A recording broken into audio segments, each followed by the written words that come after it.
Hola hermano, que el Señor le bendiga ricamente.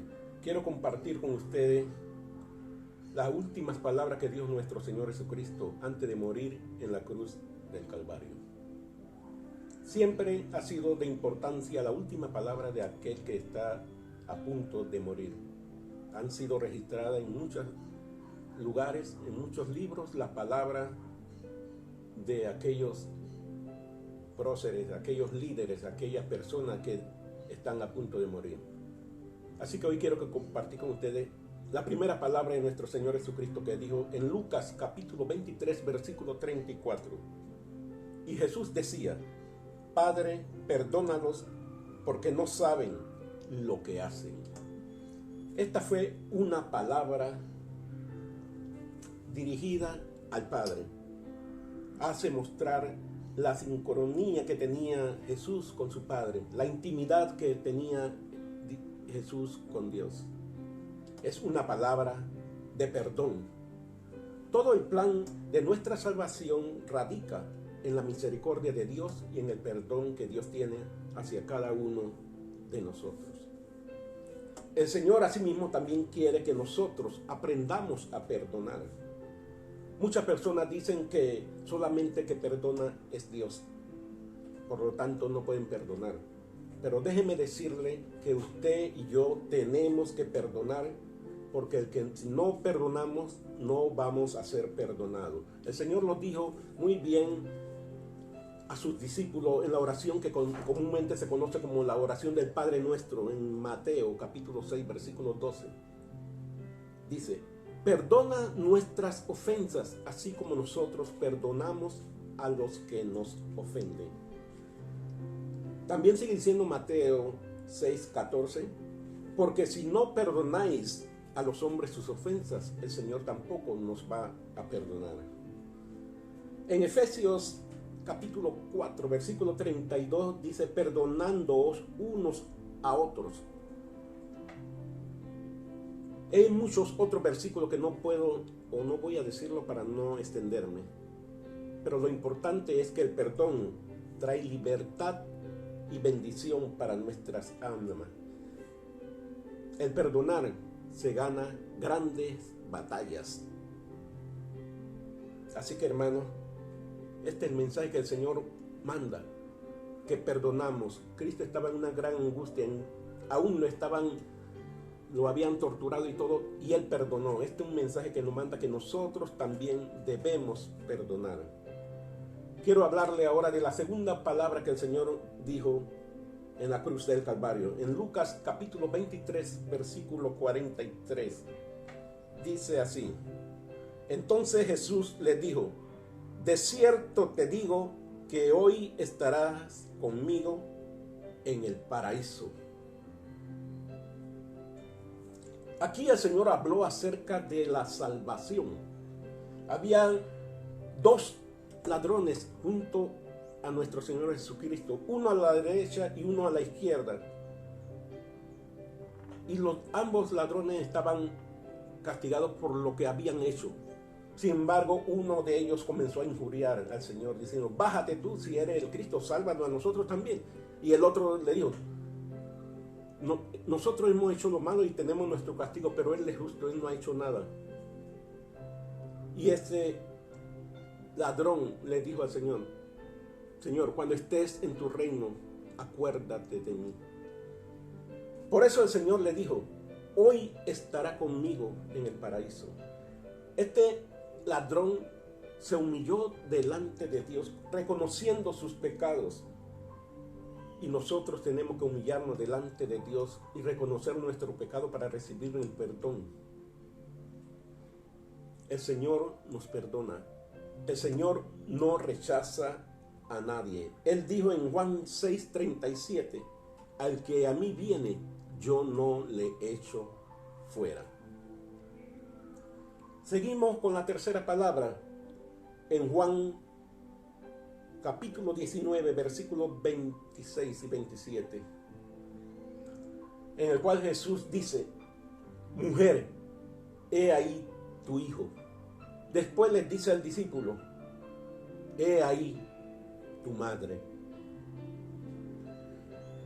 Se sabe que Juan era uno de los únicos discípulos que estaban cerca de la cruz de Cristo, junto con María, la madre de Jesús, y otra María. Juan era uno de los discípulos que estaba siempre pegado a Jesús. Se le decía el discípulo amado. Aunque algunos teólogos hablan que él fue pariente de Jesús, primo hermano de Jesús,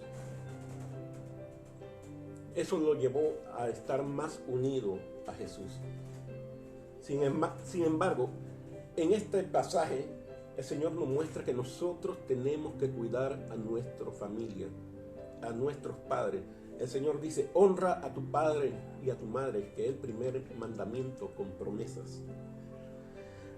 El Señor aún tenía un amor tan grande que estando con dolor, estando con angustia en la cruz, Él se acordó de su madre.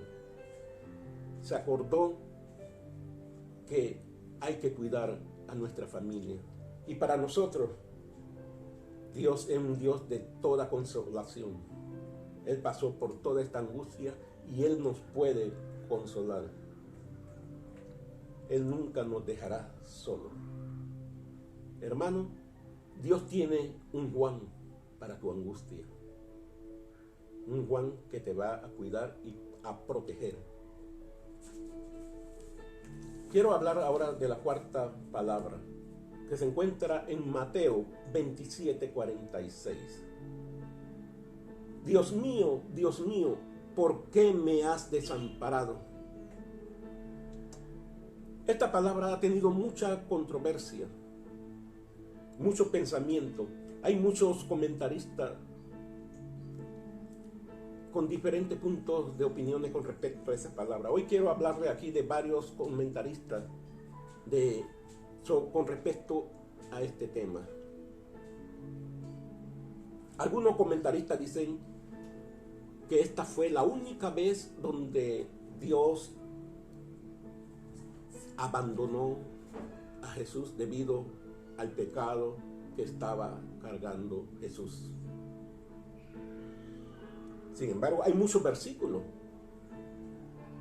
que dice que Dios no oye al pecador. De hecho, yo lo busqué en más de 10, 11 versículos, pero no lo puedo explicarlo todo porque no es mi objetivo explicar o hacer una hermenéutica ni una exégesis de estos versículos. Solamente explicar algunas cositas, algunos temas de esto importantes, de algunos comentaristas.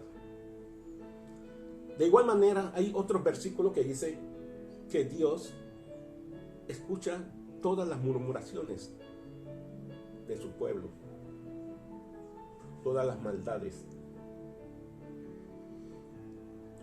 Quiero darle un ejemplo de un solo versículo que está en Juan, capítulo 9, versículo 31, y dice: y sabemos que Dios no oye a los pecadores, pero si alguno es temeroso de Dios y hace su voluntad, a ese Él oye. Sabemos que Jesús estaba en la cruz porque fue obediente, porque cumplió el mandato que el Señor le había hecho. Jesús nació para eso. Había profecías desde Isaías y toda la Biblia que habla que era Jesús el Salvador, el Mesías de nuestras vidas, de nuestra alma. Ahora, sin embargo, en 2 Corintios capítulo 5, 21, habla que por todo este padecimiento en la cruz, Dios lo hizo pecado. Pero en Hebreos 4, 15 dice que Jesús fue sin pecado. Pareciera que hubiera una contradicción, pero no es así, hermano. El Señor no se equivoca. Porque en 1 Pedro capítulo 1, 19 dice que Él fue llevado como un cordero sin mancha ni contaminación. Jesús solamente obedeció lo que Él tenía que hacer, que era llegar a la muerte para salvarnos a cada uno de nosotros. Quiero ponerle un ejemplo. En el caso, imagínese que mi hijo fuera un criminal y lo van a matar, pero yo me ofrezco por él y le digo, no lo maten a él, mátenme a mí. Y las autoridades aceptan ese trato y logran la pena que él tenía que cubrir. Yo soy el que la cumplo. Pregunto, ¿yo soy criminal? De ninguna manera. Sencillamente tomé la culpa que le toca a mi hijo para salvarlo.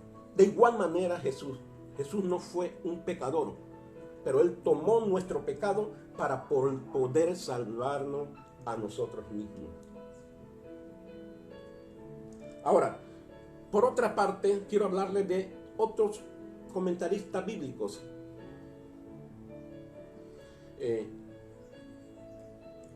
Ellos dicen que Jesús allí estaba citando el Salmo 22:1, que decía, Dios mío, ¿por qué me has desamparado? ¿Para qué?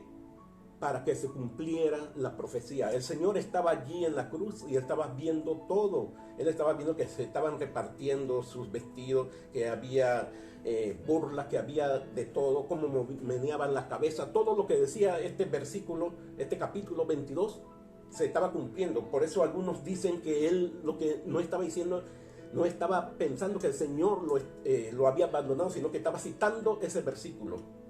Ese según esto comentarista.